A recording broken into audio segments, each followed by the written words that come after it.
आप सभी का होम साइंस क्लासेस में स्वागत है। होम साइंस का महा प्रैक्टिस सेट चल रहा है जिसमें आपको टॉपिक वाइज क्वेश्चंस कराए जाते हैं। हमारा टेक्सटाइल का टॉपिक चल रहा है सिलाई मशीन। तो चलिए आज का वीडियो स्टार्ट करते हैं। पार्ट 2 है।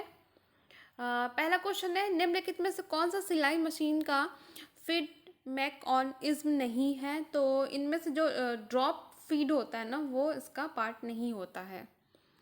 फिर आता है कथन अभिकथन।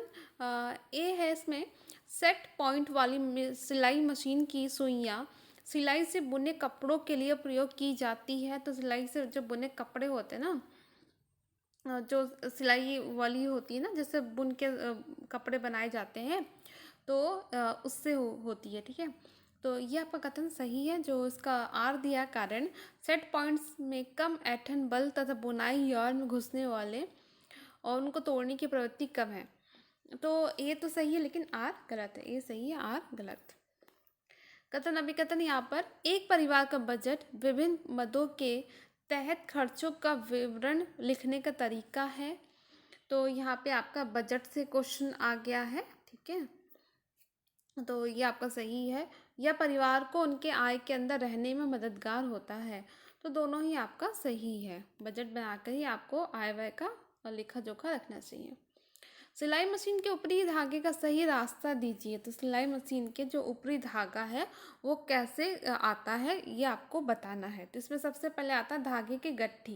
पहला आएगा धागे की जो गट्ठी होती है वो होनी चाहिए। फिर होता है धागा निर्देशक, वहाँ पे बना होता है कहाँ से कहाँ लेके जाना, धागे गट्ठी लगी होती। फिर धागा कैसे लेके जाते हैं। फिर आता है आपका तनाव चकती, जिसको डिस्क कहते हैं, जिसमें खींचा जाता है धागे को। फिर उसके बाद आता है धागा लेने का लीवर, जो लीवर सुई के ऊपर लगी होती है। फिर आता है सुई, फिर सुई के अंदर धागा डाला जाता है। तो ये सही क्रम है। फिर आपका आता है कथन अभिकथन। धागा रहित जोड़ और टाका लघु रेशे के वस्त्रों की सिलाई के लिए एक ठोस वैकल्पिक समाधान प्रस्तुत करते हैं। तो आपका कथन जो है बिल्कुल सही है। जो उसका कारण है, इस प्रौद्योगिकी में सक्रिय सीवन की क्षमता है जो कम भारी होती है। तो दोनों आपका सही है। ज़्यादा डिटेल में नहीं जा रहे हैं तो वीडियो लंबी बन जाएगी। सिलाई मशीन में आमतौर पर प्रयोग आने वाले बेड के प्रकार हैं। तो कौन कौन से होते हैं? वो होते हैं इसमें फ्लैट, ठीक है, दूसरा होता है पोस्ट, तीसरा है ऑब्लोंग। ये तीन आते हैं। सिलाई मशीन के निम्नलिखित में से किस भाग में क्रचित छोर होते हैं? तो किस में होते हैं? फिर डॉग में होते हैं। इंपॉर्टेंट क्वेश्चन है। छोटे मुड़े हुए अथवा विचित्र आकार के वस्त्र की सिलाई के निमित्त आम तौर पर निम्नलिखित में से किस प्रकार के मशीन पट्टल का प्रयोग किया जाता है? तो बेलनाकार में किया जाता है। ड्राफ्टिंग वस्त्र की सभी स्थितियों की एक निर्माण योजना यथा कंग कंगचुकी, और इसमें आएगा आपका कॉलर, जेब और बाजू, ये तीनों आते हैं इसमें। नेक्स्ट क्वेश्चन है, पत्तों की श्रृंखला जिसे एक समुचित क्रम में वह प्रस्तुत करने पर पूरी कहानी बताते हैं, उसे कहते हैं फ्लैश कार्ड। ये आपका एक्सटेंशन एजुकेशन का क्वेश्चन आ गया यहाँ पे। रीपर एक डैश है। यह सिलाई का एक उपकरण होता है, रीपर। जूते चप्पल में छोटी गोलाई वाले जटिल आकारों की सिलाई के लिए निम्नलिखित में से कौन से बेड वाली मशीन उपयोग की जाती है? तो इनमें की जाती है पोस्ट बेड और फीड ऑफ द आर्म। ये दो प्रकार की बेड यूज होती है। निम्नलिखित में से कौन से डॉट समतुल्य नहीं है? तो इनमें से जो समतुल्य नहीं है वो रफल्स और फ्रिल, ये अलग होते हैं।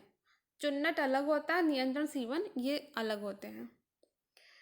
यहाँ पे आया है, जर्सी कपड़ों को सिलने के लिए बॉल पॉइंट सुई प्रयोग में नहीं लानी चाहिए। ठीक है, यहाँ पे आपका कथन अभिकथन है। तो ये आपका जो कथन है अभिकथन वो गलत है।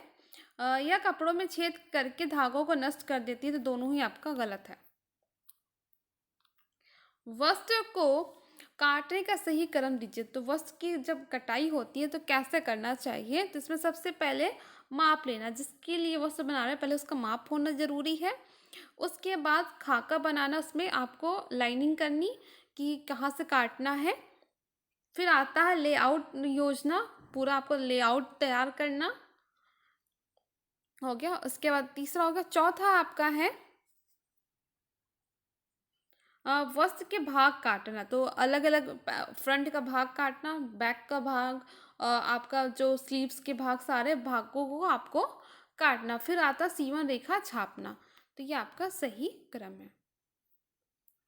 वस्त्र उद्योग में काटने के क्रम की योजना का सही अनुक्रम बताइए। तो जो वस्त्र उद्योग बड़े तौर पर होता है उसमें काटने के आपको अनुक्रम बताना है। तो इसमें सबसे पहले आएगा आपका आ रहे आदेशों की जांच करना और कपड़ों की उपलब्धि देखना। जो भी आपके पास स्टॉक है उसको देखना कि हाँ उतना आपका ऑर्डर पूरा हो पाएगा कि नहीं। उसके बाद आता मार्कर बनाने और कपड़ा फैलाने के लिए मात्रा आकार अनुपात करना। तो उसमें मार्कर आपको डिज़ाइन बनाना होगा। फिर आता है यह निर्धारण करना कि क्या मार्कर उपलब्ध है या नए मार्कर बनाने हैं। तो मार्कर आपके पास होना चाहिए, अगर नहीं है तो दूसरे मार्कर बनाना, उसको लिए बनाना पड़ता है। ठीक है, तीसरा होगा, चौथा है आपका कपड़ों के इष्टतम उपयोग के लिए निर्देश तैयार करना।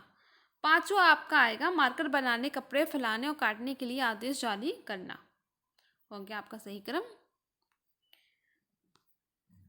तो आज के लिए इतना ही। नेक्स्ट पार्ट में और इसके क्वेश्चन सॉल्व करेंगे। वीडियो पसंद आ रहा है तो प्लीज़ वीडियो को लाइक करें, शेयर करें, और चैनल को अभी तक आपने सब्सक्राइब नहीं किया तो प्लीज़ चैनल को सब्सक्राइब करें।